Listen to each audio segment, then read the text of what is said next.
Hey guys, I'm Dr. Tobisch with Whitefish Chiropractic. In this month's videos, we're going to be talking about elbow pain. So specifically golfer's elbow, or that pain in the inner elbow, and then tennis elbow, which is typically pain in the outer elbow. We're going to be looking at how we combine one of our favorite modalities, which is shockwave therapy, with the correct home care exercises to get the best results. So in this first video, we're going to be looking at home care exercises or rehab for golfer's elbow, or that pain in the inner elbow, which is going to consist of some soft tissue work that you can do on your own, a joint mobilization, and then a loading strategy to reduce pain and start improving resilience of that aggravated connective tissue in the early stage.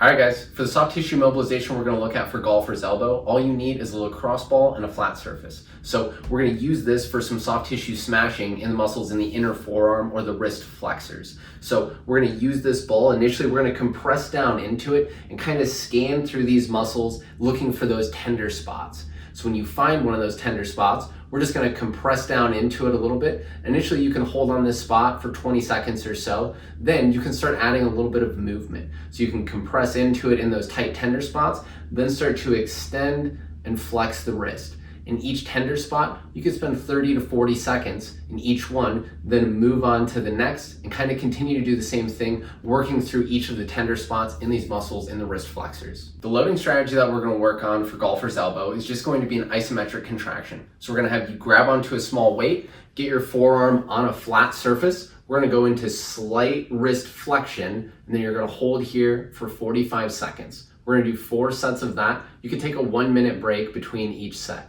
The way that we determine the weight is one that is fatiguing for the forearm muscles, doesn't reproduce your sharp pain in the inner elbow, and we kind of want to push ourselves. So it's a weight that you could hold it for that 45 seconds, but you couldn't hold it for much longer.